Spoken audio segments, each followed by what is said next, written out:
Oh, and even this, the No Labels gang has moved in on this. From the Washington Post, the Tucson tragedy, a real opportunity for nonpartisan groups, No Labels. As the debate over civility in politics continues in the wake of the shooting in Tucson, groups founded to push bipartisanship see an opening. Could this be a moment for the political middle? Mark McKinnon, co-founder of No Labels, nonpartisan group founded last month, is a real tragedy, but it's also a real opportunity. Third Way, a group of moderate Democrats, doesn't exist. There are no moderate Democrats. They're all Democrats. Is likewise seeking to spur the conversation on moderation. Yeah, well, all these moderates, great independents, who'd they vote for in November? Republicans, I think. I got to take a quick break. And Mr. Loeffner, if anything, he was No Labels guy. He himself was No Labels. He wasn't a Republican or Democrat. He didn't like politics. Made to order for the No Labels group, and he's a murderer. I want to go back to this No Labels business because I had to squeeze that in before our previous segment ended. And I'm not making this up. The Washington Post, as the debate over civility in politics continues in the wake of the shooting in Tucson, groups founded to push bipartisanship see an opening. Could this be a moment for the political middle? Routinely ignored amid heated discussions over immigration and health care, moderate groups on the right and the left are hoping their message of comedy can finally take hold. Mark McKinnon, co-founder of No Labels, a nonpartisan group founded last month, said it's a real tragedy, but it's also a real opportunity. Now, McKinnon, they claim is a Republican only because he worked on Bush 43 campaigns, but he's a Democrat other than that. But as I said earlier, we don't look for opportunity here in tragedy. This is not what we do. And certainly somebody nonpartisan wouldn't. Remember now, this No Labels group is not nonpartisan. They're Democrats. They are liberals looking for clients. They want to be the people that can tell elected officials how to get elected by securing the middle, the 20% moderates, independents, or what have you. They claim to be experts on those people who are not ideologically aligned. It says here the Republican consultant sees potential to change the hyper-partisan political environment, which he has described as MoveOn.org on the left or the Tea Party on the right. The Tea Party and MoveOn.org the same. Here's the bottom line. This guy, the shooter, is a No Labels guy. He's a registered independent. Registered independent. This mass murderer, a registered independent, he was part of the No Labels group. Atheist, no party affiliation, red marks, liked flag burning. What a conservative this guy is, huh? Loeffner made to order for No Labelers. And he's a murderer. These people have no clue what they're saying. And I checked the email during the bottom of the hour. You're making that up about Mark Penn. I'm not making it up. We had the audio soundbite of Mark Penn saying it. We played it on the program yesterday. Cookie, see if you can grab it real quick. I got people claiming I'm making up the fact that Mark Penn suggested that this kind of event is what Obama needed, like Clinton had the Oklahoma City bombing. November 5th of 2010 from the Mediaite website. Mark Penn, Democrat strategist, former chief strategist for Hillary Clinton's presidential campaign, let out the kind of doozy on last night's hardball that must be seen to be believed. Here, we have it. This is Mark Penn with Matthews last November. President Clinton reconnected through Oklahoma, and the president right now seems removed. And it wasn't until that speech that he clicked with the American public. Obama needs a similar kind of event. Obama needs a similar event to achieve that reconnection following his party's midterm losses. Well, you got it. You had a Democrat wishing for it last November, and now we've got it. And somehow, ladies and gentlemen, this is still my fault now. according to the sheriff. A deeply saddened CBS News reporting today that nearly 6 in 10 Americans say the country's heated political rhetoric is not to blame for the Tucson shooting rampage that left 6 dead and critically wounded U.S. Representative Gabrielle Giffords, according to a CBS News poll. Again, imagine if the wounded congressman were a little-known Republican and the dead federal judge a Democrat. Imagine the difference in coverage. Even here, in the CBS News story, a federal judge appointed by George H.W. Bush is not identified. Just one of the 6 dead. That's right, Mr. Limbaugh, because this was an event of the Congresswoman. I understand that, Mr. New-Castrati. I'm just saying, we all know it.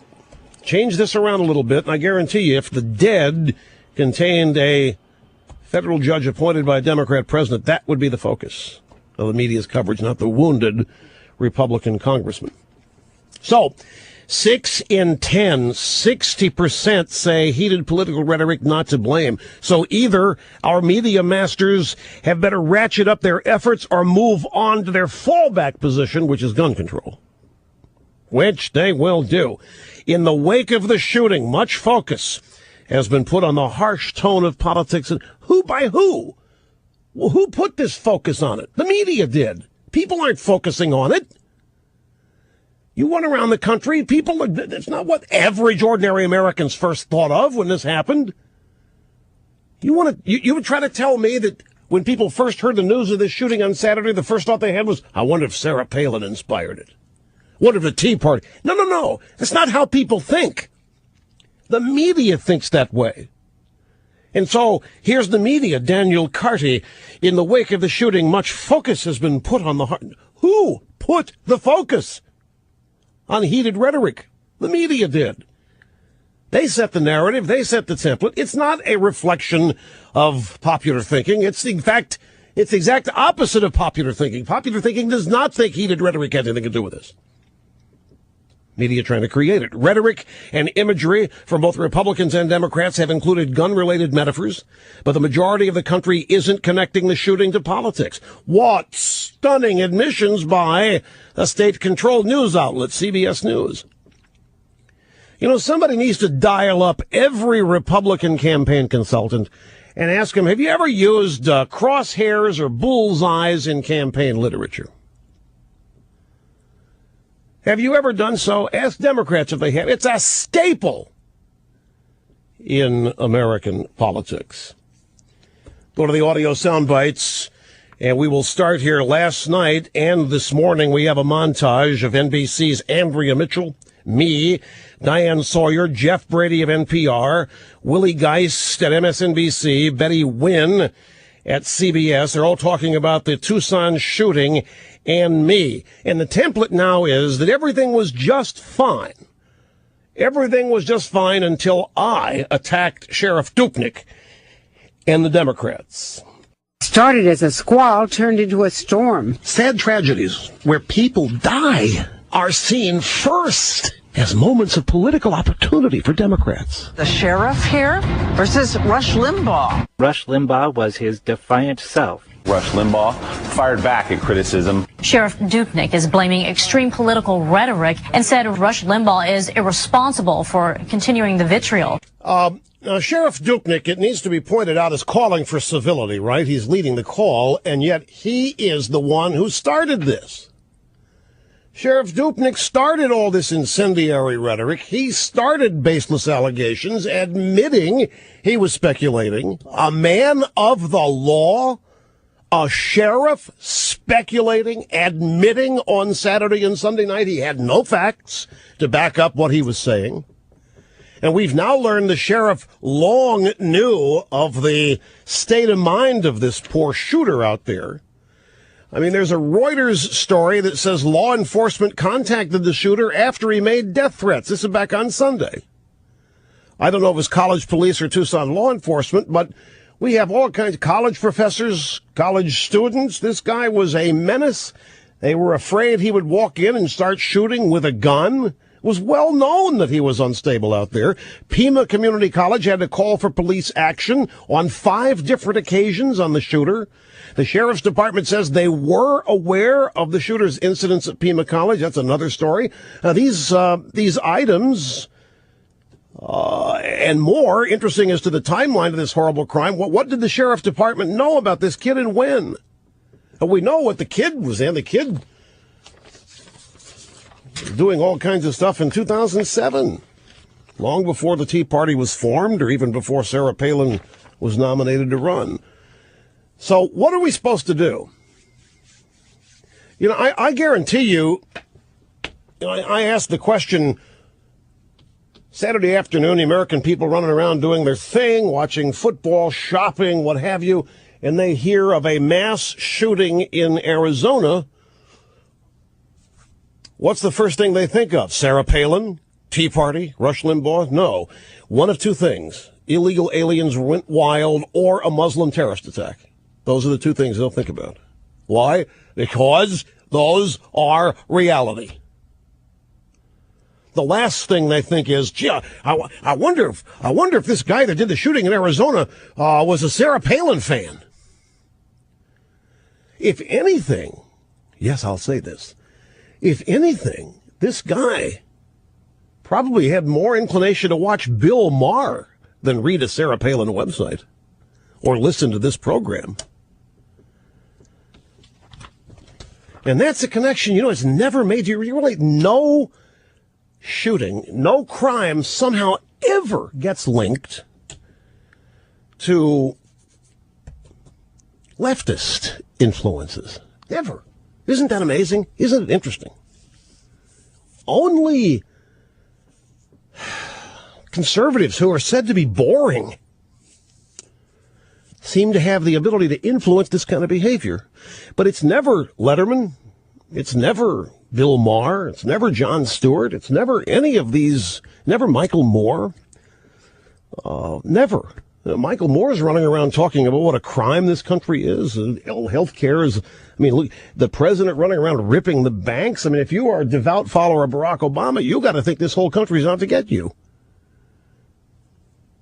And yet leftist media people somehow are never, ever linked when it comes to inspirational messages found in the media. Even violence in television shows and movies is rejected as an explanation. No. In fact, this guy was listening to, there's a YouTube video with a song, I forget the name of the group here, it's on the tip of my tongue, that lyrically is very close to what the guy did. Yeah, and the leader of the group says, our work continues to be misinterpreted here.